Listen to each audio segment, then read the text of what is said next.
Everyone, welcome back to mind your body. आज के video में हम एक्सरसाइज नहीं करने वाले हैं। आज मैं आपको एक बहुत ही इफेक्टिव तरीका बताने वाली हूँ प्लानिंग का, जो मैंने खुद ट्राई किया है 1 साल से। पूरा 1 साल ट्राई करने के बाद मुझे रियलाइज हुआ है कि कितना इफेक्टिव है ये, और आज आपके साथ में शेयर करने वाली हूँ अपना ये प्लानिंग का तरीका। तो चलिए स्टार्ट करते हैं आज का वीडियो। गाइस, मैंने इंस्टा पे कई बार क्वेश्चन पूछा है कि आपको लगता है कि आपका डे जो है वो पूरा प्रोडक्टिव है, जितना आप सोचते हैं उतना होता है, या फिर आपको प्लानिंग अच्छे से करने में कोई दिक्कत तो नहीं होती। तो बहुत सारे लोगों का रिस्पॉन्स आया था कि उनका डे इतना इफेक्टिव नहीं होता। तो आज मैं आपको बताती हूँ कि क्या सिंपल सी एक चीज है जिससे करने से आप अपने दिन को जो है हाईली इफेक्टिव बना सकते हैं। और मैंने जैसे कि पहले ही बताया कि इस तरीके को मैंने पूरा 1 साल, पूरा 2020 में मैंने इसको यूज किया है, और उसके बाद से जब अच्छे रिजल्ट्स आए हैं उसके बाद मैं ये वीडियो बना रही हूँ। तो जो हमने सबने सुना है कि हमें प्लानिंग करनी चाहिए, है ना। होता क्या है कि हम बहुत सारी चीजें सोचते हैं लाइफ में कि हमें ये करना है, वो करना है। हम एक दिन में सोचते हैं, रात में हम जब सोने जाते हैं तो हमें लगता है अरे ये काम तो किया ही नहीं। तो ऐसे बहुत सारी चीजें होती है जो हम सोचते हैं कल करेंगे, परसों करेंगे, बट उसमें से मोस्टली चीजें क्या होती है कि हम जो है आगे टालते जाते हैं कि चलो आज नहीं करते कल करते, और इस वजह से क्या होता है कि हमारा वो काम डिले होता जाता है, और लास्ट में या तो हमारे पास सुपर प्रेशर होता है जिसकी वजह से हम जल्दी जल्दी करते हैं, तो अच्छे से वो काम नहीं कर पाते, या फिर हम काम नहीं करते अगर हमें लगता है कि इतना जरूरी नहीं है। तो अब हम क्या करें इसके लिए कि हम चीजें भूले भी ना और टाइम पे काम भी हो जाए। उसके लिए मैं क्या यूज करती हूँ, मैं यूज करती हूँ एक डायरी। ये मेरी इस साल की डायरी है। अभी मैं बताती हूँ कि इसमें क्या करती हूँ। जब ये ईयर स्टार्ट हुआ तो इस ईयर की स्टार्टिंग में मैंने अपनी लाइफ में गोल्स, अपनी डायरी में गोल्स लिखे। ये आप देख रहे हैं कि इस डायरी की स्टार्टिंग में मैंने अपने कुछ 4-5 गोल्स लिखे कि इस साल के एंड तक मुझे क्या क्या काम कर लेना है, क्या क्या मेरे टारगेट्स हैं। मैंने आराम से बैठ के सोचा, और मैंने सोचा कि इस साल के एंड तक क्या क्या टारगेट्स मुझे अपने लिए रखने हैं और अचीव करने हैं। तो एक बिग विजन हमारा आ गया कि इस 1 साल के अंदर मुझे ये काम करना है। अब इसी तरीके से मैं क्या करती हूँ कि हर महीने की शुरुआत में, जैसे कि जब जनवरी स्टार्ट हुआ तो मैंने जनवरी के फर्स्ट जनवरी को मैंने बैठ के सोचा कि मेरे को इस जनवरी के अंदर क्या क्या काम करना है। मैंने अपने वो बिग विजन जो था पूरे साल का उसको देखा, और उसको सोचते हुए मैंने सोचा कि मैं अब जनवरी में इसमें से क्या क्या काम करने वाली हूँ। मैंने अपने जनवरी के गोल्स लिखे। अब जनवरी के गोल्स मैंने लिख लिए। अब मैं रोज सुबह जब उठती हूँ तो अपनी डायरी देखती हूँ कि मेरे जनवरी में गोल्स क्या क्या हैं, और उसके अकॉर्डिंग मैं अपना डे की प्लानिंग करती हूँ। आप चाहे तो ये काम रात में, एक दिन पहले रात में भी कर सकते हैं, या फिर आप उस दिन सुबह कर सकते हैं। नॉर्मली मैं प्रेफर करती हूँ मॉर्निंग में करना। मॉर्निंग में मैं 5 मिनट टाइम, 10 मिनट लगाती हूँ, अपना डायरी में लिखती हूँ कि क्या क्या काम मुझे आज के हैं। फॉर एग्जाम्पल, मेरे को मेडिटेशन करना है, जैसे कि मैंने एक नई हैबिट स्टार्ट की है मेडिटेशन करने की, तो मेडिटेशन करना होता है। उसके अलावा जैसे कि अगर मुझे वीडियो बनाना है, मुझे वीडियो एडिट करना है, ये सब काम बहुत बोरिंग होते हैं बट करना है ये सब काम। तो इसके लिए जो है मैं अपनी डायरी में लिखती हूँ कि आज मुझे ये काम करना है। फॉर एग्जाम्पल, अगर मैंने कुछ पढ़ने का सोचा है, जैसे कि मैं रोज लास्ट ईयर मैंने स्टार्ट किया था, कुछ बुक्स पढ़ना स्टार्ट किया था, तो मैं रोज का अपना टारगेट लिखती थी कि आज मुझे इतना कंप्लीट करना है, आज 10 पेजेस पढ़ लेने हैं।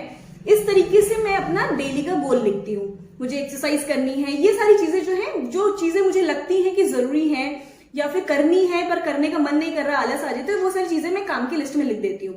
उसके बाद से जैसे जैसे मैं काम करती जाती हूँ उसको टिक करती जाती हूँ, चेक करती जाती हूँ। ठीक है, इससे होता क्या है कि बहुत सारी चीजें जो कि मैंने सोची है कि ये काम मुझे करने हैं और मैं भूल जाती हूँ, तो लिखने से मुझे याद रहता है कि मुझे ये काम करने हैं। ठीक है, इसके अलावा बहुत सारे काम ऐसे होते हैं जो बहुत बोरिंग लगते हैं करने में, जो हम बहुत बार टाल जाते हैं कि अच्छा ठीक है आज नहीं करते, चलो कल कर लेंगे। तो ऐसे काम को अगर करना है तो अगर हम लिख लेते हैं तो उसको जो चेक करने की खुशी होती है, जब हम काम कंप्लीट करते हैं उसको टिक करने की जो खुशी होती है, सिर्फ उस खुशी के चक्कर में हम अपने आप को वो काम कर लेते हैं। ठीक है, उसके अलावा जब कोई नई हैबिट डेवलप करनी होती है तो ऐसा तो होता नहीं है कि आपने 2 दिन की और हैबिट डेवलप हो गई। हैबिट कोई भी डेवलप करने में टाइम लगता है, उसके लिए आपको कंसिस्टेंसी चाहिए। फॉर एग्जाम्पल, जैसे कि मैंने बताया कि मुझे मेडिटेशन की मैंने हैबिट स्टार्ट की थी। अब क्योंकि वो एक नई चीज थी तो बहुत बार होता था कि मैं उसको नहीं करती थी, या फिर सोचती थी अच्छा आज नहीं करते कल करते हैं। अगर आप कोई नई हैबिट डेवलप कर रहे हैं, अगर बीच में ब्रेक लग जाएगा तो आपके चांसेस हैं कि वो आप छोड़ दें। इसलिए मैं क्या करती थी कि रोज उसको डायरी के में अपनी काम की लिस्ट में काम ये लिखती थी कि मुझे आज मेडिटेशन करना है। सिर्फ उसकी वजह से धीरे धीरे मेरी, जब मैं रोज करने लगी, सिर्फ उस टिक करने के चक्कर में मैं वो काम करती थी, और इसकी वजह से क्या हुआ कि आज मेरी आदत पड़ गई है। इसी तरीके से लास्ट ईयर का मेरा टारगेट था कि मुझे जो है 15 बुक्स खत्म करनी है। मेरे घर में बहुत सारी बुक्स पड़ी है, आपने कभी लाइब्रेरी देखी होगी अगर मेरी तो मेरे को था कि 15 बुक्स खत्म करनी है। तो मैं अपने रोज काम की लिस्ट में लिखती थी कि मुझे आज 10 पेजेस पढ़ने हैं, मुझे आज 20 पेजेस पढ़ने हैं इस बुक के। ऐसे करते करते ईयर के एंड में क्या हुआ कि मैं एक्चुअली 18 बुक्स कंप्लीट कर चुकी थी। तो इस तरीके से कोई भी अगर नई हैबिट डेवलप करनी हो तो उसके लिए बहुत इफेक्टिव तरीका है, क्योंकि इससे क्या होता है कि आपको रोज रोज जब आप वो काम करते हैं तो आपकी हैबिट डेवलप हो जाती है। रोज काम करने के लिए मोटिवेशन जो है आपको आता है जब आप उस पर टिक करते हैं और खुशी मिलती है आपको, तो वो मोटिवेशन होता है आपका नेक्स्ट डे वो काम करने के लिए। ठीक है, अब मैं क्या करती हूँ कि मैंने डे प्लान, अपना ईयर प्लान किया, मंथ प्लान किया, फिर डे प्लान किया। फिर जब एक मंथ का एंड होता है तो मंथ के एंड में मैं क्या करती हूँ कि मैं एक समरी बनाती हूँ। मैं लिखती हूँ कि मैंने अपने आप को टोटल कितने काम दिए, उसमें से मैंने अपने कितने काम किए मैंने और कितने काम नहीं किए, यानी कि मेरी एफिशिएंसी कितनी थी मैं कैलकुलेट करती हूँ प्रॉपर्ली। मैं परसेंटेज में कैलकुलेट करती हूँ कि मेरी एफिशिएंसी कितनी थी। फिर एफिशिएंसी, और मैं हर बार कोशिश करती हूँ कि मेरी एफिशिएंसी इंक्रीज हो। कई बार ऐसा भी होता है कि मेरी एफिशिएंसी बहुत कम होती है किसी मंथ में, क्योंकि बहुत सारे ऐसे फैक्टर्स हो जाते हैं। कभी कुछ हो गया, हम कहीं चले गए, या कुछ हो गया, कुछ फंक्शन आ गया, कुछ हो गया जिसकी वजह से हम काम नहीं कर पाए, तो एफिशिएंसी कम हो जाती है। उससे जो है डिमोटिवेट नहीं होना है, थोड़ा सा बुरा लगता है, बट फिर आप उस नई एनर्जी के साथ, अच्छा ठीक है इस मंथ तो ये सब हो गया, नेक्स्ट मंथ हमको अपनी एफिशिएंसी इंप्रूव करनी है, और ये सोच के हम फिर नेक्स्ट मंथ का प्लान करते हैं। उसके अलावा हमारे पास ऐसे बहुत सारी चीजें होती हैं लाइफ में। कुछ काम ऐसे होते हैं जो कि हमें लगता है कि हम जब करेंगे तो हमारा पर्सनल ग्रोथ होगा, हमारा प्रोफेशनल ग्रोथ होगा, बट वो काम इतने जरूरी नहीं होते हैं कि हम बिल्कुल उसके पीछे पड़े और उसे करें। कई बार क्या होता है कि हम अपनी लाइफ में इतने बिजी हो जाते हैं कि हम उन चीजों को नहीं कर पाते जिससे कि हमारी पर्सनल ग्रोथ हो। सपोज करिए कि आपको लगता है कि आपको अपने काम में जो है कोई एक पर्टिकुलर टॉपिक है, अगर आप, या कोई ऐसे स्टडी है या कोई ऐसा कोर्स है जिसे करने से आपकी अपनी पर्सनल ग्रोथ होगी, बट वो इतना जरूरी नहीं है तो आप उसे टाल देते हैं। तो आप क्या कर सकते हैं कि रोज डायरी पे लिखिए उसको कि वो काम आपको करना है, उसके बारे में पढ़ना है, कोर्स कहाँ से होता है पता करना है, कैसे होता है पता करना है। रोज छोटा छोटा काम लिखिए। ऐसा नहीं कह रही हूँ कि टारगेट पूरा ये कर दीजिए कि नहीं मुझे 2 दिन में कंप्लीट कर ही देना है, ऐसा नहीं है। आप छोटा छोटा काम लिखिए। फॉर एग्जांपल कि मुझे कोई पर्टिकुलर कोर्स के बारे में पता करना है, तो मैं सर्च करूंगी कि ये कोर्स जो है, पहले उस कोर्स के बारे में रोज पढ़ूंगी। मैं 4-5 दिन अपने आप को काम दूंगी कि मैं इस कोर्स के बारे में अच्छे से पूरा पढ़ लूं। उसके बाद से फिर मैं काम दूंगी कि पता करने के लिए कि मैं रोज सर्च करूं कि वो काम कहाँ पे होता है।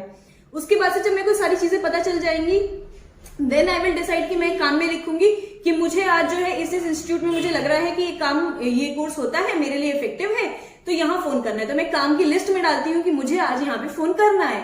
हो सकता है कि मैं आज ना करूं, कल ना करूं, बट फिर मैं परसों कर दूंगी वो काम। ठीक है, एक बार मैंने काम कर दिया, फिर मैं काम की लिस्ट में डालूंगी कि मेरे को इसमें एडमिशन लेना है।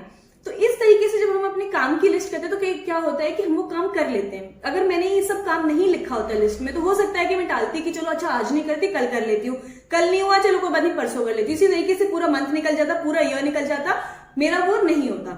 ठीक है, तो इस तरीके से जो हमारी प्लानिंग होती है, जब हम इस तरीके से काम को लिखते हैं और हम प्लान करते हैं तो हमारी जो डे है वो बहुत इफेक्टिव हो जाता है, क्योंकि उतने ही दिन में आप उतनी ही देर में आप ज्यादा काम कर पाते हैं। टाइम तो उतना ही है सबके पास 24 घंटे, उसे आप किसी भी तरीके से यूज कर सकते हैं। जब आप अपने दिन को प्लान कर लेते हैं तो चांसेस ये होते हैं कि आप बहुत सारे काम जो हैं वो उस कम टाइम में कर लें, और हो सकता है कि आपके पास टाइम एक्स्ट्रा भी बच जाए। ठीक है, उसके अलावा बहुत सारी चीजें जो है, आप बहुत सारी चीजें कर सकते हैं, अपना काम भी कर सकते हैं, आप एक्सरसाइज भी कर सकते हैं, आप रेस्ट भी कर सकते हैं, मेडिटेशन कर सकते हैं, बुक पढ़ सकते हैं। ये सारे काम आपके हो सकते हैं जो शायद आप ऐसे नहीं करते। ठीक है, तो ये सब हो गया हमारा प्लानिंग का। अब जैसे मेरे पास तो एक बड़ी फैंसी सी इस बार मैंने डायरी खरीदी है, बट ऐसा कुछ नहीं है कि आपको ऐसा कुछ फैंसी डायरी लेना है। इस टाइप की डायरीज तो सबके पास होती है घर में, सबको नए साल में मिलती हैं, है ना, इस तरीके की ऑफिस डायरीज। तो मैंने लास्ट ईयर, ये मेरी डायरी थी 2020 की, इस पे मैंने अपना शुरू में लिखा क्या क्या, ईयर का स्टार्टिंग में लिखा क्या क्या काम है, मंथ की स्टार्टिंग में लिखा क्या क्या काम है, और डेली लिखती थी, उसे चेक करती थी। अगर आपके पास ये भी नहीं है तो मैंने और भी वो किया था, मेरे पास ये इसमें कुछ लिखा हुआ है, ये मेरे पास, ये मैंने पेपर जो है पेपर का बनाया था। आप देख सकते हैं कि मैंने अपने पेपर को कट करके, A4 साइज पेपर थे उसको कट करके मैंने स्टेपल किया है सिंपल, और फिर मैंने उसको यूज किया। तो आप कुछ भी यूज कर सकते हैं, घर में कॉपी पड़ी होगी, कुछ भी पड़ा होगा, करिए, जरूर करिए, एक बार स्टार्ट करिए। अगर अभी इतना टाइम लेट नहीं हुआ है, अभी जो है फरवरी है, आप अभी भी प्लानिंग कर सकते हैं, कभी भी प्लानिंग स्टार्ट कर सकते हैं। आई एम श्योर कि आप 1 महीना भी इसको करेंगे ना तो आपको रियलाइज होगा कि कितना फायदा है इससे। तो जरूर करिए प्लानिंग, अपनी डायरी बनाइए। आप चाहे तो DIY भी कर सकते हैं, कुछ क्यूट अपने अकॉर्डिंग बना सकते हैं, अपनी पर्सनालिटी के अकॉर्डिंग, एंड ट्रस्ट में आपको बहुत मजा आएगा। तो आप इस तरीके से एक बार एटलीस्ट 1 महीना काम करके देखिए और फिर मुझे बताइए उसके बाद से कि आपको फायदा हुआ कि नहीं हुआ। और अगर आपको फायदा हुआ हो तो मेरे इंस्टा पे मुझे टैग कर दीजिएगा अपनी डायरी के साथ, ठीक है। मेरे इंस्टा का जो हैंडल है वो नीचे दिया हुआ है। उसके अलावा अगर आपको ये वीडियो पसंद आया या आपको लगता है कि कोई है जो कि बहुत काम को टालता रहता है, प्रोक्रेस्टिनेट करता रहता है, तो उसको ये वीडियो दिखाइए और उसको भी मोटिवेट करिए और साथ में मिलकर आप लोग स्टार्ट करिए। आप अपने ग्रुप्स बना सकते हैं फ्रेंड्स के साथ और ग्रुप में आके स्टार्ट करिए और फिर मुझे बताइए कि इससे आपको फायदा हुआ या नहीं हुआ। वैसे मैं श्योर कि फायदा होगा क्योंकि मैंने खुद इसे ट्राई किया है और मुझे रियलाइज हुआ है कि इससे बहुत फायदा होता है, ठीक है। तो आज के वीडियो के लिए इतना ही, मिलते हैं नेक्स्ट वीडियो में, बाय बाय।